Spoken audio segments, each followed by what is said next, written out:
Kerala 9,000 feet पर था और आज हम जा रहे थे सागा जो 15,000 फीट के एल्टीट्यूड पर है। सिर्फ 4 से 5 घंटे में इतना एल्टीट्यूड गेन होने वाला था।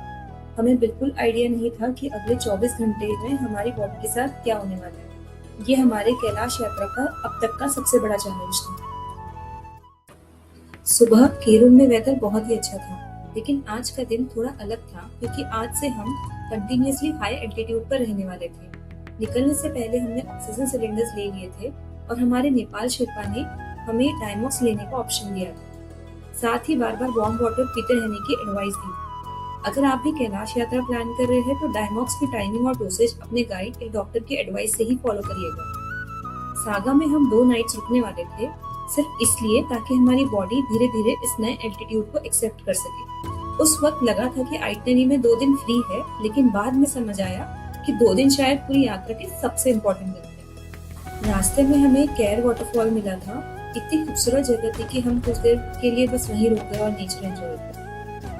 जैसे जैसे हम आगे बढ़ते गए, पेड़ पौधे धीरे धीरे गायब होने लगे। Everywhere there were barren mountains and Ladakh landscapes, if I have to say. एक पॉइंट पर तो मुझे लगा कि लद्दाख का प्लान अभी पोस्टपोन ही कर देते क्योंकि थोड़े व्यूज तो यही मिल रहे। सागा पहुंचते ही लोकल बच्चों ने ऐसे वेलकम किया, लेकिन हमारी बॉडी ने नहीं। थोड़ी ही देर में सबको एल्टीट्यूड का असर फील होना शुरू हो गया। किसी का सर भारी हो रहा था, किसी की भूख बिल्कुल खत्म हो गई। वैसे हम जहाँ रुके थे सागा में, वहाँ मिलिट्री एरिया और पुलिस स्टेशन थे, तो आसपास फोटोग्राफी स्ट्रिक्टली अलाउड नहीं थी, इसलिए मेरे पास वहाँ का ज्यादा फुटेज नहीं है। डिनर के बाद हम सब वॉक पर निकल गए थे क्योंकि हाई एल्टीट्यूड पर हल्का वॉक बॉडी को एक्टिवाइज होने में हेल्प करता है। लेकिन हेडेक भी था, सबकी एनर्जी एकदम लो थी। सिर्फ हमारे शेरपास बिल्कुल नॉर्मल दिख रहे थे। तब समझ आया कि एक्सपीरियंस किसी का नहीं। और फिर आई वो रात। नींद सबको आ रही थी, लेकिन कोई सो नहीं पा रहा। कभी रूम में, कभी कॉरिडोर में, फिर वापस रूम में। रात के 2, 3, 4 बज गए और ऑलमोस्ट पूरा ग्रुप जाग रहा।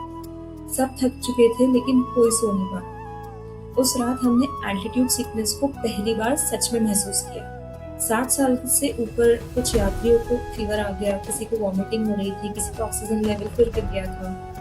तब रियलाइज हुआ कि एल्टीट्यूड सिकनेस सिर्फ सुनने की चीज नहीं है, ये बिल्कुल रियल है और कब किस पर असर करे कोई प्रेडिक्ट नहीं कर सकता। हाँ, ग्रुप में कुछ लोग ऐसे भी थे जो बिल्कुल पीसफुली सोए उस रात, इसलिए डरने की जरूरत नहीं है। हर बॉडी अलग रिएक्ट करती है, बस मेंटली प्रिपेयर रहना बहुत जरूरी है। सुबह तक हम सिर्फ 1 या 2 घंटे ही सो पाए थे और ब्रेकफास्ट करने आ गए थे। ब्रेकफास्ट टेबल पर सब अपनी अपनी रात का स्ट्रगल शेयर कर रहे थे और ब्रेकफास्ट खत्म होते ही ऑलमोस्ट वापस सब सोने चले गए। लेकिन एक अच्छी नींद के बाद आफ्टरनून में जब लंच में मिले तो सब लोग धीरे धीरे चीजें इम्प्रूव होने लगी। सबके लिए हेडेक कम हुआ, बॉडी रिस्पॉन्स देने लगी और ऑक्सीजन लेवल्स भी बेटर हो गए थे। लंच के बाद हम वॉक पर निकले और पहली बार लगा कि शायद एल्टीट्यूड हमें एक्सेप्ट कर रहा है। उस दिन हम सागा मार्केट भी गए। यहाँ ऑलमोस्ट जरूरत की सारी चीजें मिल जाती है, लेकिन शॉपिंग के लिए मुझे पर्सनली केरूम का मार्केट ज्यादा पसंद आया। एक बात जरूर बोलना चाहूंगी, अगर आपको लग रहा है कि मुझे तो कुछ नहीं हो रहा, तो ओवर कॉन्फिडेंट मत होना। काम रहिए, कम बोलिए, हम्बल रहिए, हाइड्रेटेड रहिए और बस महादेव का नाम लीजिए, क्योंकि हमारे ग्रुप में जो लोग सागा में बिल्कुल ठीक थे, उन्हें आगे जाकर एल्टीट्यूड ने हिट किया। यहाँ किसी की कोई गारंटी नहीं होती है। बहुत सारी स्टोरीज काफी इनकंसिस्टेंट है। Finally second night at Saga हम सब चैन की नींद सो पाए।